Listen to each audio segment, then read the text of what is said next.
اعوذ باللہ من الشیطان الرجیم بسم اللہ الرحمن الرحیم اذا جاءك المنافقون قالوا نشهد انك لرسول الله والله يعلم انك لرسوله والله يشهد ان المنافقين لكاذبون اتخذوا ايمانهم جنة فصدوا عن سبيل الله انهم ساء ما كانوا يعملون ذلك بأنهم آمنوا ثم كفروا فطبع على قلوبهم فهم لا يفقهون صدق الله العظيم رب اشرح لي صدري ويسر لي أمري واحلل عقدة من لساني يفقهوا قولي۔ قرآن مجید میں جو مدنی صورتوں کا یہ سب سے بڑا گلدستہ ہے، اس کے ہم 4 جوڑے پڑھ چکے ہیں، 3 جوڑے، سورہ حدید اور سورہ مجادلہ، پھر سورہ حشر اور سورہ ممتحنہ، پھر مرکزی جوڑا سورہ صف اور سورہ جمعہ۔ سورہ صف میں نے ایک بات کہی تھی کہ بعد میں جائزہ لے لیں گے، اگر تو ایمان حقیقی اور جہاد فی سبیل اللہ کا راستہ انسان اختیار کرے، وہ تجارت جو اللہ نے بتائی ہے، هل ادلکم علی تجارت تنجیکم من عذاب علیم، اس کا کیا حل ہے، کیا تجارت ہے؟ تؤمنون باللہ ورسولہ وتجاہدون فی سبیل اللہ باموالکم وانفسکم، یہ اگر کرتے ہو تو عذاب علیم سے بھی چھٹکارا ہے، تمہارے گناہ بھی معاف کر دیے جائیں گے، جنتوں میں داخل کیے جاؤ گے، مساکن طیبۃ فی جنات عدن دیے جاؤ گے۔ ایک خاص حد تک تمہارے ایمان اور عمل صالح کی جب ہم جانچ پرکھ کر لیں گے اور ثابت ہو گئے کہ تم نے حق ادا کر دیا، تو دنیا میں نصرت بھی آئے گی، فتح بھی ملے گی، سب سے بڑی بات یہ کہ تم اللہ کے مددگار قرار پاؤ۔ نہیں کرتے ہو اور ایمان کے دعوے ہیں اور اللہ سے محبت کے اور رسول سے عشق کے، تو کبر مقتا عند اللہ ان تقولوا ما لا تفعلون، اللہ تعالیٰ کی بیزاری شدید ہوتی چلی جا رہی ہے تمہارے اس طرز عمل پر، اور آگ سے چھٹکارا پانے کا خیال تمہارا خود ساختہ خیال ہے، امید موہوم ہے، اس لیے کہ کلام جو ہے یہ محمل کلام نہیں ہے۔ هل ادلکم علی تجارت تنجیکم من عذاب علیم، وہ تجارت تمہیں بتائی جائے جو عذاب علیم سے چھٹکارا دلا دے، وہ نہیں کرتے ہو اور چھٹکارا ہو گیا تو پھر یہ کلام غلط ثابت ہو گیا، پھر یہ کلام محمل ہے، بے معنی ہے۔ کرتے ہو تو سب کچھ ہے، اس کو کہتے ہیں ہماری فزیولوجی میں آل اور نن لا، وہ چیز ہوگی تو پوری ہوگی، نہیں ہوگی تو زیرو ہو جائے گی، پرسنٹیج نہیں ہے بیچ میں۔ مسل کے بارے میں یہ والنٹری مسل جو ہوتے ہیں، ان کی کنٹریکشن جو ہوتی ہے آل اور نن، اگر تو سٹیمولس پورا مل جائے گا تو پوری کنٹریکشن ہوگی، اور اگر وہ سٹیمولس جو ہے کم ہے تو بالکل نہیں ہلے گا وہ، یہ نہیں کہ وہ درمیان میں، آل اور نن لا۔ اچھا، اس کے لیے جو آدمی چاہیں گے کیسے ٹرین کرنا ہے، کیسے تیار کرنا ہے، وہ سورہ جمعہ۔ اب یہ جو دوسرا، بلکہ کہنا چاہیے کہ جو چوتھا جوڑا آ رہا ہے، اس میں ایک تو ترتیب آپ الٹی دیکھ رہے ہیں، پہلے آ رہی ہے وہ سورت جس میں کہ تسبیح کا ذکر نہیں ہے، بعد میں آئے گی سورہ تغابن جس میں تسبیح کا ذکر ہے۔ دوسری بات یہ کہ یہاں نفاق کا تذکرہ ہے اور سورہ تغابن میں ایمان حقیقی پر جامع ترین سورت ہے۔ میں نے آپ کو پہلے ہی بتایا تھا کہ وہ مباحث، اب نفاق کی جو بحثیں آئی ہیں سورہ نساء اور سورہ توبہ کا تو اکثر حصہ اس پر مشتمل ہے، اور بھی تقریباً تمام مدنی صورتوں کے اندر وہ ذکر موجود ہے، کہیں ذرا ڈھکا چھپا ہے جیسے سورہ بقرہ میں، کہیں کھلم کھلا ہے، اعلانیہ ہے۔ اسی طریقے سے ایمان کی بحثیں تو پوری مکی قرآن میں پھیلی ہوئی ہیں، اور اس کے بلکہ اور خلاصے نکال کر بہترین جو ہے مدنی قرآن میں بھی لکھ دیے گئے ہیں، آیات الآیات ہے، آیت الکرسی ہے۔ لیکن ایک خلاصہ 11 آیتوں پر مشتمل نفاق کی حقیقت پر یہ سورہ منافقون، یہ منفی ہے، مثبت ہے کہ ہے ایمان، 18 آیتوں پر مشتمل جامع ترین سورت قرآن حکیم کی ایمان کے موضوع پر سورہ تغابن۔ نفاق کے بارے میں چند باتیں سمجھ لیجئے جو اگرچہ پہلی بحث میں بہت آ چکی ہیں، لیکن آج پھر میں بتا دینا چاہتا ہوں۔ نفاق کی 2 قسمیں، ایک وہ شخص جو شعوری طور پر دھوکہ دینے کے لیے ایمان لایا، وہ شروع ہی سے منافق ہے، ایک دن بھی اسے ایمان کی لذت نصیب ہوئی نہیں۔ سورہ آل عمران میں اس کی مثال موجود ہے، سازش کی، صبح کو ایمان لاؤ، شام کو مرتد ہو جانا، تاکہ یہ اسلام کی جو ساکھ بن گئی ہے گڈ ول بن گئی ہے، یہ ختم ہو جائے۔ تو ظاہر بات ہے جیسے کہ فرمایا گیا سورہ مائدہ میں وَقَدْ دَخَلُوا بِالْكُفْرِ وَهُمْ قَدْ خَرَجُوا بِهِ، وہ کفر کے ساتھ ہی داخل ہوئے تھے اور کفر کے ساتھ ہی نکل گئے، ان پہ ایک لمحہ بھی ایمان حقیقی کا آیا ہی نہیں۔ یہ بہت کم لوگ تھے اس قسم کے منافق۔ اصل منافق جو وہ کون تھا؟ دعوت آئی، دعوت نے قبول، دل نے قبول کیا، بات ٹھیک ہے، صحیح بات ہے، چلو پیش قدمی کرو، لیکن تھے کم ہمت، بزدل، تھڑ دلے۔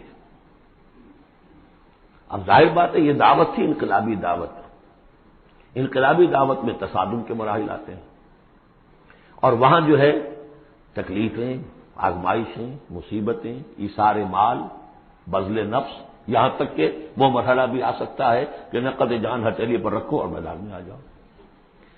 اب جو ذرا کمزور لوگ تھے ان کی ٹانگیں ذرا ہلنی شروع ہوئی، کپ کپی۔ پہلا مرحلہ یہ ہوا ان میں کہ انہوں نے اپنی قصور کو ماننا، ہم سے خطا ہو گئی، غلطی ہوئی۔ یہ سورہ توبہ میں پڑھ چکے ہیں، خلطوا عملا صالحا وآخر سیئا۔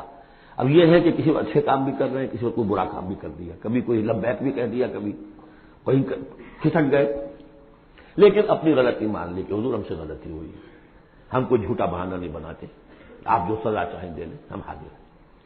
اس درجے کو کہیں گے ضعف ایمان، یہ نفاق نہیں ہے، ضعف ایمان۔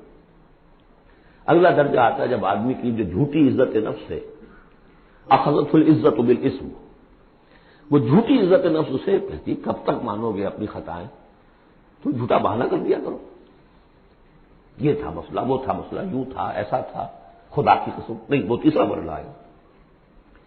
جھوٹا بہانہ جہاں شروع کیا نفاق شروع ہو گیا۔ لہذا منافقین کے ضمن میں ہمیشہ آپ کذب کذب کذب اس کو نہیں دیکھیں۔ اگلا مرحلہ آیا اور دیکھا کہ یہ تو اب ہم جو بہانہ بناتے تو لوگ مسکراتے ہیں، کچھ تو سمجھتے ہیں کہ یہ جھوٹا بہانہ بنا رہا۔ لہذا قسمیں کھا کر موقد کیا اپنی قسموں سے۔ یہ سیکنڈ سٹیج میں ٹی وی آ گئی، نفاق کی T V in second stage, جھوٹا بہانہ فرسٹ سٹیج، جھوٹی قسم سیکنڈ سٹیج۔ ایک عرصہ آتا ہے جس کے بعد اس پر بھی اعتماد لوگوں کا اٹھ جاتا ہے، تو اب ان کے اندر ایک شدید قسم کا ریئیکشن پیدا ہوتا ہے، ایمان اور اہل ایمان کی دشمنی پیدا ہو جاتی ہے، اور یہ دشمنی سب سے زیادہ ٹارگٹ کرتی ہے قائد کو۔ اس نے ہمارے لیے ساری مصیبت کھڑی کر دی، ہم آرام سے اپنے مدینے میں آباد تھے، رہ رہے تھے، یہ آ گیا، اس نے آ کر یہ سارا جو ہے معاملہ ہمارے لیے، بھائی کو بھائی سے جدا کر دیا، خاندانوں میں رفت پیدا کر دی۔ اب ہماری دوستیاں تھیں ان سے اوس اور خزرج کی دوستیاں تھیں، ان تمام یہودی قبائل سے ہمارے وہ سارے حلیفی تعلقات ٹوٹ گئے، تو وہ ساری دشمنی جو ہے اب یہ عداوت بن جاتی ہے اہل ایمان کی، اور خاص طور پر اہل ایمان کے قائد جو اس وقت کون تھے؟ محمد رسول اللہ۔ دس از دی تھرڈ اسٹیج۔ یہ ٹی وی کی وہ تھرڈ اسٹیج ہے جو پہلے کبھی ہو جاتی تھی تو ہم سمجھتے تھے کہ اب یہ لا علاج ہے۔ یہ ہے نفاق کی اصل حقیقت۔ اسی لیے اس وقت جو لوگ کسی تحریکی تصور سے آشنا ہی نہیں، انقلابی تصور دین ان کے سامنے آیا ہی نہیں، وہ منافق نہیں ہو سکتا، وہ ضعیف الایمان آدمی ہے۔ لیکن جو شخص ایک مرتبہ کسی تحریک کو، انقلابی تحریک کو قبول کر کے آگے آ جائے، اب وہ منافق ہو جائے گا اگر وہ سیکھ نہیں چلتا ہے۔ یہ بات میری جو ہے آج پلے باندھ لیجیے۔ عام اس وقت مسلمان منافق نہیں، انہیں پتہ ہی نہیں کہ دین کا تصور یہ ہے، دین کا یہ مطلب ہے، مولویوں نے سمجھایا ہی نہیں۔ دین کا نام ہے نماز، روزہ، لیلۃ القدر مل گئی تو بیڑا پار، ساری زندگی کے سارے گناہ معاف، انہیں تو یہ تصور دیے گئے۔ حج کرائے تو پاک ہو کے آ گئے، اور عمرہ کیا تو پاک ہو کے آ گئے۔ باقی یہ کہ تم جس طرح چاہو کماؤ، ہمارے نذرانے آنے چاہیے، اللہ اللہ خیر صلی اللہ، وہ پیر ہوں یا علماء ہوں۔ لہذا وہ بھی چاہے وہ منافق نہیں ہے، وہ ضعیف الایمان ہے، جو بھی ہے وہ اللہ تعالیٰ جو معاملہ ان سے کرے۔ جو شخص کسی حقیقی انقلابی اسلامی تحریک سے متعلق ہو جائے، اس کو حق سمجھ کر، پھر اگر وہ پیچھے ہٹ رہا ہے اس لیے کہ قائد میں اسے کوئی چیز ایسی نظر آئی کہ یہ تو غلط کار انسان ہے، دھوکے باز انسان ہے، ٹھیک ہے، پیچھے ہٹ جانا چاہیے۔ اگر یہ طریقہ کار جو اس نے بتایا تھا یہ اس سے منحرف ہو گیا ہے، پیچھے ہٹ جانا چاہیے۔ جو اس نے طریقہ کار بتایا تھا اس وقت ہمیں معلوم ہوا تھا ٹھیک ہے، لیکن اب ہم سمجھتے ہیں کہ ٹھیک نہیں ہے، پیچھے ہٹ جانا چاہیے۔ یہ سب ٹھیک، اس میں نفاق نہیں ہوگا، لیکن محض اس لیے کہ اب مشقت کرنی پڑ رہی ہے، محنت کرنی پڑ رہی ہے، اپنے کیریئر پر آنچ آ رہی ہے، اپنے لیے جو ہے اور زندگی کی لذتیں جو ہیں ان میں ہمارا گھاٹا پڑ رہا ہے، جائیے کہ کبھی امیر نے ڈانٹ دیا ہے، یہ تو ہوتا ہے جماعتوں کے اندر، ہوتا ہے، زجر بھی ہوتی ہے، توبیخ بھی ہوتی ہے۔ حضور نے یہاں تک بھی کہا کہ میرا جی چاہتا ہے کہ جو لوگ نہیں آتے فجر کی نماز میں کسی اور کو یہاں پر امام بنا کر کھڑا کر دوں اور جا کر ان کے گھروں کو آگ لگا دوں، یہ بھی تو کہا ہے محمد رسول اللہ صلی اللہ علیہ وسلم۔ تو بہرحال اس وجہ سے اگر کوئی پیچھے ہٹا تو وہ اس پروسیس میں آ جائے گا، اس کو اچھی طرح سمجھ لینا چاہیے۔ بسم اللہ الرحمن الرحیم، اذا جاءک المنافقون قالوا نشهد انک لرسول اللہ۔ اے نبی جب آپ کے پاس آتے ہیں منافق اور وہ کہتے ہیں کہ ہم گواہی دیتے ہیں، ہم کہتے ہیں، ہم اقرار کر رہے ہیں کہ آپ اللہ کے رسول ہیں، واللہ یعلم انک لرسول، اللہ جانتا ہے کہ آپ اس کے رسول ہیں، اللہ سے بڑھ کر اور کون جانتا ہے کہ آپ اللہ کے رسول ہیں، لیکن واللہ یشہد ان المنافقین لکاذبون، اللہ گواہی دیتا ہے کہ یہ منافق جھوٹے ہیں، یہ دل سے بات نہیں کہہ رہے۔ اتخذوا ایمانہم جنۃ، پہلی سٹیج کاذبون کے حوالے سے یہ جھوٹے ہیں، نفاق کی پہلی سٹیج۔ پھر انہوں نے اپنی قسموں کو ڈھال بنا لیا، اتخذوا ایمانہم جنۃ فصدوا عن سبیل اللہ، انہوں نے اپنی قسموں کو ڈھال بنا کر اور اللہ کے راستے سے رک گئے۔ خدا کی قسم یہ مسئلہ تھا، میں اس لیے نہیں جا سکا، میری بیوی بیمار تھی، کوئی دیکھنے بھالنے والا نہیں تھا۔ انہم ساء ما کانوا یعملون، یہ بہت ہی برا کام ہے جو کر رہے ہیں۔ ذالک بانہم آمنوا ثم کفروا، یہ وہ لوگ ہیں جو ایمان لا کر کافر ہوئے ہیں، یہ وہ لوگ نہیں ہیں جو دھوکے ہی سے ایمان میں داخل ہوئے تھے۔ تھوڑی سی پونجی انہیں ملی تھی ایمان کی، آئے تھے، اس پر بدنیت نہیں تھے، ان کی فطرت نے اپیل کیا تھا اس دعوت نے، لیکن اب جو پاؤں ان کے ہلے ہیں وہ انہیں کیا پتا تھا کہ یہ شہادت گاہ الفت میں قدم رکھنا ہے، لوگ آسان سمجھتے ہیں مسلمان ہونا، یہ تو انہیں معلوم نہیں تھا، یہ تو معلوم نہیں تھا وَلَنَبْلُوَنَّكُمْ بِشَيْءٍ مِّنَ الْخَوْفِ وَالْجُوعِ وَنَقْصٍ مِّنَ الْأَمْوَالِ وَالْأَنفُسِ وَالثَّمَرَاتِ وَبَشِّرِ الصَّابِرِينَ، وہ تو بن گئے تھے مسلمان، جیسے آئے حضور پورے اوس و خزرج کے قائدین ایمان لا چکے تھے، سارا قبیلہ لے آیا، ٹھیک ہو گیا، انہیں کیا پتا تھا کیا کچھ آ رہا ہے اس کے پیچھے۔ یہ ایمان جو ہے یہ تو یوں سمجھیے کہ ٹپ آف دی آئس برگ ہے، اس کے نیچے جو اصل آیا ہے برف تک ہوتا تو وہ پھر ان کے پاؤں ہے، اس میں بھی جب تک اقرار ہو اپنے تقصیر کا تو وہ ذوق ایمان کہلائے گا نفاق میں۔ خذ من اموالہم صدقۃ تطہرہم وتزکیہم بہا، ایسے لوگوں کا علاج بھی سورہ توبہ میں آ چکا ہے۔ لیکن جھوٹ بہانا پہلی منزل، جھوٹی قسم دوسری منزل، اور پھر عداوت آگے آئے گی چل کر اسی صورت میں۔ ذالک بانہم آمنوا ثم کفروا، یہ اس لیے کہ ایمان لائے پھر کفر کیا، فطبع علی قلوبہم، اب اللہ نے ان کے دلوں پر مہر کر دی ہے، فہم لا یفقہون، اب یہ تفقہ حقیقی تفقہ سے خالی ہو چکے۔ وَإِذَا رَأَيْتَهُمْ تُعْجِبُكَ أَجْسَامُهُمْ، جب اے نبی آپ انہیں دیکھتے ہو کہ جسم آپ کو بڑے اچھے لگتے ہیں، بڑے تن و توش والے، وہی یقولوا تسمع لقولہم، جب وہ آپ سے بات کرتے ہیں تو آپ بڑے غور سے سنتے ہیں۔ چودھری لوگ جو ہوئے، سرمایہ دار بھی ہوئے، چودھری بھی ہوئے، تو ان کی حیثیت ہے تو آپ توجہ سے سنتے ہیں ان کی بات۔ کأنہم خشب مسندہ، اے نبی یہ تو ان سوکھی لکڑیوں کے مانند ہیں جو اپنے بل پر نہیں کھڑی ہوا کرتی، انہیں تیل لگا کر کھڑا کیا جاتا ہے۔ یحسبون کل صیحۃ علیہم، اندر سے اتنے بودے ہیں کہ ذرا سی آہٹ ہوتی ہے تو ان کی جان پر بن جاتی ہے، وہ سمجھتے ہیں کہ پھر آئی کوئی مصیبت، کہیں اور سے پھر شاید کوئی حملے کی خبر آ رہی ہے اور پھر کوئی جنگ ہوگی، پھر کہیں گے نکلو اللہ کی راہ میں۔ یحسبون کل صیحۃ علیہم، اپنے اوپر ہی سمجھتے ہیں ہر آہٹ کو۔ ہم العدو، یہ تیسری سٹیج ہے، یہ اب اصل دشمن یہ ہے۔ باہر کا دشمن جو آ رہا ہے ابو جہل لشکر لے کر یا ابو سفیان لشکر لے کر، وہ اتنا خطرناک نہیں جتنے کہ یہ ہے، یہ بارے آستین ہے، یہ اندر سے ڈنک مارنے والا۔ ہم العدو، اصل دشمن یہ ہے۔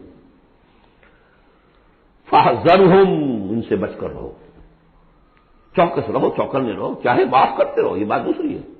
حضرت مسیح کا قول آپ کو سنا چکا ہوں کہ فاختہ کے مانند بے ضرر، لیکن سانپ کے مانند ہوشیار رہو۔ سانپ چوکنا کتنا ہوتا، لیکن سانپ ضرر بھی پہنچا دیتا ہے۔ تم چوکنے تو ویسے رہو جیسے سانپ ہوتا ہے، بے ضرر ایسے رہو جیسے کہ فاختہ ہوتی ہے۔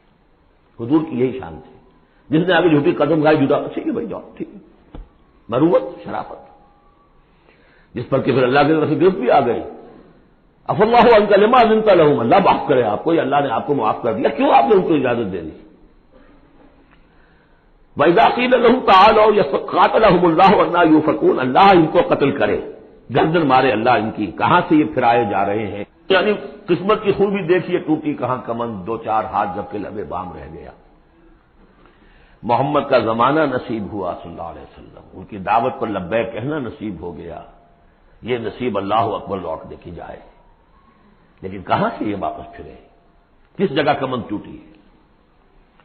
وَإِذَا قِيلَ لَهُمْ تَعَالَوْا يَسْتَغْفِرْ لَكُمْ رَسُولُ اللَّهِ، جب ان سے کہا جاتا آؤ بھائی غلطی مان لو اپنی، تو اللہ کے رسول تمہارے لیے استغفار کریں گے۔ تو رسول کی دشمنی تو ان کی دل میں بنی ہوئی ہے، کیسے آئے؟ جب کہا جاتا آؤ تمہارے لیے اللہ کے رسول استغفار کریں گے اللہ سے، لووا رؤوسہم، وہ اپنے سروں کو مٹکا، جی آئیں گے ٹھیک ہے ذرا میں بعد میں آؤں گا، وَرَأَيْتَهُمْ يَصُدُّونَ وَهُمْ مُسْتَكْبِرُونَ، اور آپ دیکھتے ہیں انہیں کہ وہ رک جاتے ہیں، آتے نہیں، تکبر ہے، مستکبرون۔ اب نبی کے سامنے جا کے روز روز اپنی خطاؤں کو ہم اعتراف کرتے رہے، ہماری بھی کوئی عزت نفس ہے؟ یہ کیا ہے جس وقت چاہا ہمیں ڈانٹ دیا؟ آخر یہ عزت نفس ہے ہماری بھی۔ سواء علیہم استغفرت لہم ام لم تستغفر لہم، برابر ہے ان کے لیے نبی، چاہے آپ ان کو معاف فرمائیں، آپ استغفار کریں چاہے نہ کریں، لن یغفر اللہ لہم، اللہ ان کو ہرگز معاف نہیں کرے گا۔ اس سے اگلی سٹیج میں یہ آیت آ چکی ہے سورہ توبہ میں، استغفر لہم او لا تستغفر لہم ان تستغفر لہم 70 مرۃ فلن یغفر اللہ لہم۔ اب اے نبی ان کے لیے تو چاہے آپ استغفار کریں چاہے نہ کریں، آپ 70 مرتبہ بھی استغفار کریں گے تب بھی اللہ ان کو معاف نہیں کرے گا۔ اور حضور کی مربت دیکھیے، حضور فرماتے ہیں کہ اگر مجھے یہ معلوم ہوتا کہ 70 سے زیادہ مرتبہ استغفار کرنے سے ان کی نجات ہو جائے گی تو میں 70 سے زیادہ مرتبہ استغفار کرتا، لیکن یہاں 70 مراد نہیں ہے، 70 سے مراد جتنی چاہے آپ استغفار کر لیں۔ ہم الذین، اب یہ عداوت کا جو ہے ان کا جو نقشہ ہے، یہ واقعات پیش کیے جا رہے ہیں۔ ایک غزوے سے واپسی پر دو مسلمانوں کی بھی لڑائی ہو گئی، ایک مہاجر تھے اور ایک تھے انصاری، اب وہ پانی بھرنے پر کہیں، بلکہ ان کی بھی نہیں، ان کے خادموں کی لڑائی ہو گئی تھی۔ اس کو وہاں منافقوں نے اچھال دیا، مہاجرین اور انصار کا جھگڑا بنا دیا، اور کہا اس وقت آ کے عبداللہ ابن ابی نے کہ دیکھو تم نے اصل میں ہے مدینے والوں، یثرب والوں، تمہاری مثال تو وہی ہے جو کہتے ہیں کہ سمن کلبک یا کو لوگ اپنے کتے کو کھلا پلا کے موٹا کرو کہ کبھی تمہیں کاٹے گا، تم نے ان کو جگہ دی، پناہ دی، کھلایا پلایا، اب یہ تمہارے سر کو آ رہے ہیں، غریبانوں کو آ رہے ہیں۔ خدا کی قسم اگر ہم مدینے پہنچ گئے تو ان ذلیلوں کو وہاں سے نکال باہر کریں گے، ان کی یہ ضرورت، مہاجر کا خادم لڑے ایک انصاری کے خادم سے، ہم نے پناہ دی، اپنے ٹکڑے کھلائے ان کو، اپنی جگہ دی، اور آج یہ ہمارے سروں کو آ رہے ہیں، ہمارے منہ کو آ رہے ہیں۔ یہ بکواس اس نے کی۔ وہاں موجود تھے ایک نوجوان زید بن ارقم، انہوں نے جا کے حضور کو بتا دیا، حضور نے بلایا، نہیں جی جھوٹ پتہ میں نے نہیں کہا، یہ چھوکرے نے پتہ نہیں کہاں سے سن لیا، یہ چھوکرا کیا ہے یہ، اور آپ اس کی بات مان رہے ہیں میرے معاملے میں؟ خاموش رہے حضور۔ پھر یہ آیات اتر گئی جس نے چھوکرے کو صحیح ثابت کیا کہ کہا انہوں نے یہ، تو حضور نے فرمایا کہ لڑکے کے کان نے غلط نہیں سنا تھا، لیکن ایک بات نوٹ کر لیجئے، ان معاملات میں بھی حضور کوئی اقدام نہیں کر سکے عبداللہ ابن ابی کے خلاف، یہ نوٹ کرنے کی بات ہے۔ یہ جو لوگ سمجھتے ہیں کہ مکمل سٹیٹ قائم ہو چکی تھی مدینے میں، فوراً حضور کے جاتے ہی بڑی حماقت کے اندر مبتلا ہے۔ یہ ضرور ہے کہ حضور کو وہاں ایک حیثیت حاصل ہو گئی، لیکن جو تصور ہمارا ہے اس زمانے میں سٹیٹ، ریاست میں کبھی یہ ہو سکتا ہے کہ فوج میں سے 1000 میں سے 300 بھاگ جائیں، ان سے کوئی بات پوچھ بھی نہ ہو بعد میں؟ Is it possible? آج کی جدید ریاست میں کہیں یہ ممکن ہے کہ آپ کہیں اور عدالت، کسی اور عدالت میں اپنا مقدمہ لے جائیں؟ محمد کی عدالت میں نہیں جانا چاہیے، ہمیں تو یہودیوں کی عدالت میں جانا ہے، منافقین یہ کرتے تھے، کوئی پکڑ نہیں تھی۔ پکڑ کب شروع ہوئی ہے؟ فتح مکہ کے بعد۔ اب یہ اس کی خوش قسمتی تھی عبداللہ ابن ابی کہ اس سے پہلے یہ واصل جہنم ہو گیا خود ہی، ورنہ یہ کہ فتح مکہ کے بعد ریاست قائم ہوئی ہے۔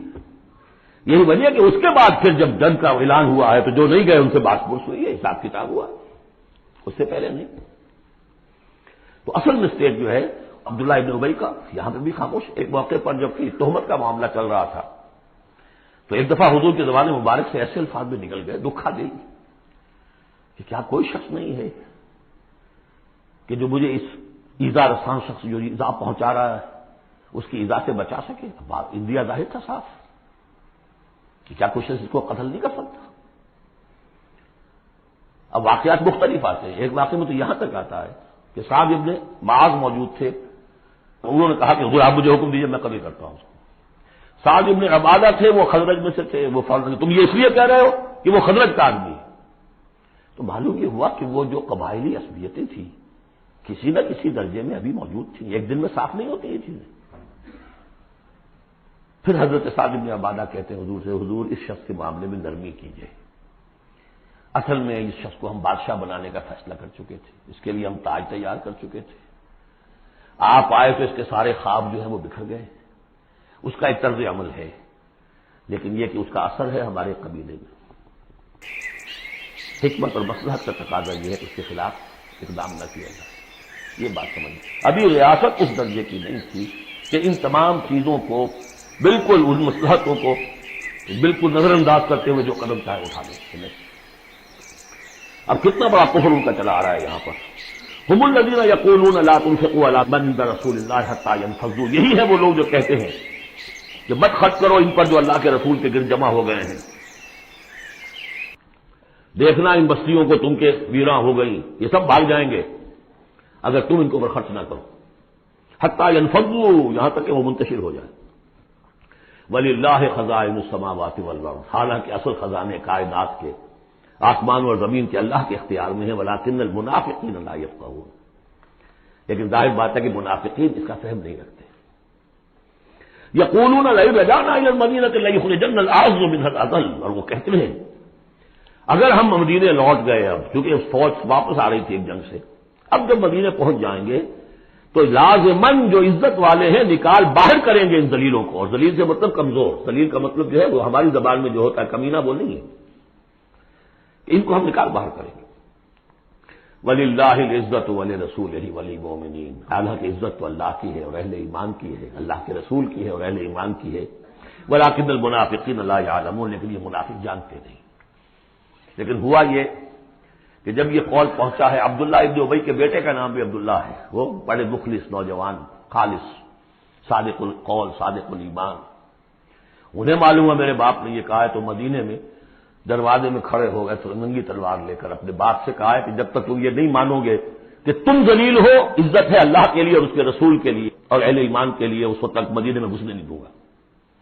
فریاد بھی کی، حضور سے بھی کہا، لیکن پھر کہنا پڑا اس کو کہ ہاں اللہ، اس کا رسول اور اہل ایمان عزت والے ہیں، ہم ذلیل ہیں.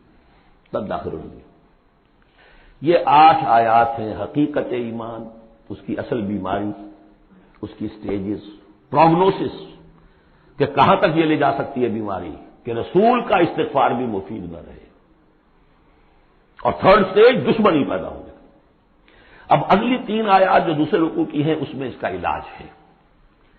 علاج جو ہے پریونٹیو ہوتا ہے، کیوریٹو. پریونٹیو یہ ہے کہ اس مرض کی چھوت نہ لگے، ٹیکہ لگاؤ، اسمال پاکس کا ٹیکہ لگا دو، چھوت نہیں لگے گی. ایک یہ کہ اگر ہو ہی جائے تو پھر یہ ہے کہ اس کا علاج ہے.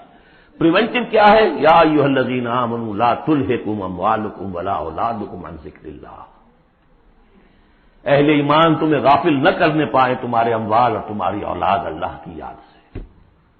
ومن یفعل ذلک فاولئک هم الخاسرون، اور جو کچھ یہ کریں گے تو وہی خسارے میں رہیں گے. اب ذکر سے مراد صرف وہ ذکر نہ سمجھیے تسبیح، اللہ یاد رہے، اپنا فرض یاد رہے، آدمی چاق و چوبند رہے، اپنے فرض کی ادائیگی کے لیے کمر بستہ رہے، سب ذکر میں. جہاد سے غافل نہ کر دے تمہارے مال اور اولاد، ان میں اتنا انہماک ہو جائے کہ وقت ہی نہیں، میں کیا کروں گی، وقت ہی نہیں. وقت کہاں سے آئے گا؟ آپ نے معبود بنا رکھا ہے اپنے اسٹینڈرڈ آف لیونگ کو، اسٹیٹس کو. اسٹیٹس سمبل معبود ہے، اب اسی کو پوج رہے ہیں آپ صبح سے شام، اور رات کے اوقات میں بھی سوچ بچار اسی کی ہے. تب کہیں جا کر وہ سمبل جو ہے قائم رہتا ہے. تو کیسے ہوگا؟ اس کا کیوریٹو ٹریٹمنٹ وہ کیا ہے؟ دیکھیے نفاق، الف اس میں ڈال دیجئے، انفاق یہ اس کا علاج ہے. انفاق خرچ کرو، خرچ کرو. نفاق کا اصل سبب کیا ہے؟ دنیا کی محبت. دنیا کا محبت کا سب سے بڑا مظہر کیا ہے؟ مال کی محبت. اور علاج بالمثل یہ ہوگا مال نکالو، نکالو. یہ ہے اس کی اصل علاج. جیسے سورہ حدید میں ہم نے پڑھا تھا کہ زمین کے اندر حل چلانا پڑے گا. حل کیا ہے؟ ان المصدقین والمصدقات واقرضوا الله قرضا حسنا یضاعف لهم ولهم اجر کریم والذین آمنوا باللہ ورسلہ اولئک هم الصادقون. یہ گند نکال تو دل سے، پھر ایمان کا بیج پڑے گا تو لہلائے گی کھیتی. پھر صدیقیت کی طرف جاؤ چاہے شہادت کی طرف. یہ تمہاری استاد تباہ ہے. وانفقوا مما رزقناکم من قبل ان یاتی احدکم الموت، اور خرچ کر دو اس میں سے جو کچھ ہم نے تمہیں دیا ہے، اس سے پہلے کہ تم میں سے کسی کی موت کا وقت آئے. فیقول، پھر وہ اس وقت کہے رب لولا اخرتنی الی اجل قریب، پروردگار اسے ذرا اس دیر کے لیے مؤخر کر دے. فاصدق واکن من الصالحین، تو میں بڑی تصدیق کروں گا اور خیرات و صدقات سارا کچھ دے دوں گا اور میں بالکل صالحین میں سے ہو جاؤں گا. وَلَن يُؤَخِّرَ اللَّهُ نَفْسًا إِذَا جَاءَ أَجَلُهَا، جب کسی جان کا وقت آ جائے گا، وقت معین، پھر اللہ اسے کسی صورت مؤخر نہیں کرے گا. قوموں کی اجل تو پھر بھی مؤخر ہوئی ہے، قوم یونس کی ہو گئی ہے، لیکن یہ کہ انفرادی اجل کبھی مؤخر نہیں ہوتی. واللہ خبیر بما تعملون، اور جو کچھ تم کر رہے ہو اللہ اس سے باخبر ہے. اب یہ تو تھا منفی نفاق. مثبت ہے ایمان. ایمان کے سلسلے میں جو باتیں سورہ حدید میں آئی تھیں، اب یہ پوری سورت، وہاں جو آیا تھا قتال اور جہاد اور حدید، یہ ساری چیزیں آئی تھیں نا، انزلنا الحدید، اور انبیاء کی بعثت کا مقصد، وہ سارا مضمون سورہ صف میں آ چکا ہے. اس کے لیے کیسے انسان آئیں گے وہ سورہ جمعہ میں آ چکا ہے. سورہ حدید میں بھی آیا تھا هو الذی ينزل علی عبده آیات بینات لیخرجکم من الظلمات الی النور. وہی ہے اللہ جو نازل کر رہا ہے اپنے بندے پر آیات بینات تاکہ وہ نکالے تمہیں اندھیروں سے روشنی کی طرف. لیکن سورہ تغابن میں ایمانی مباحث ہوئی، جامع ترین صورت ہے. میں حیران ہوں، میں چاہتا تھا کہ ایک ایک گھنٹے میں 3 صورتیں ہوں، 2 بھی نہیں ہو پا رہی ہیں.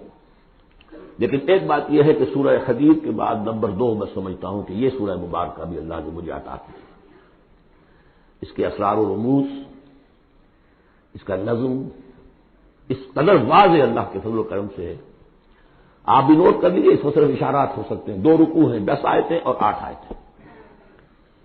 پہلے رکوع کی 10 آیتوں میں 7 آیتوں میں نریشن ہے ایمان کی، ایمان یہ ہے یہ ہے یہ ہے یہ ہے، اور 3 آیتوں میں بڑی زوردار دعوت ہے، پس لاؤ ایمان، مانو ان باتوں. دوسرے رکوع کی 8 آیتوں میں سے پہلے 3 میں ایمان کے ثمرات بیان ہوئے، پہلے 5 میں ایمان حقیقی اگر ہے تو اس کا یہ ثمرہ ہے، یہ ثمرہ ہے، یہ ثمرہ ہے. اس درخت میں اگر آم کا درخت صحت مند ہے تو آم لگتے ہیں کہ نہیں؟ تو ایمان کا درخت صحت مند ہے اگر، تو اس میں کوئی ثمرات لگیں گے، کوئی پھل لگیں گے کہ نہیں؟ یا ٹھنڈی ہے؟ تو وہ پھل کون سے ہیں؟ کچھ داخلی پھل ہیں جو انسان کے اندر کھلتے ہیں پھول، کوئی باہر ہیں جو ظاہر ہوتے ہیں. اور پھر آخر میں 3 آیتوں میں زوردار دعوت ہے کہ ان تقاضوں کو پورا کرو. بارک اللہ لی ولکم فی القرآن العظیم ونفعنی وإیاکم بالآیات والذکر الحکیم.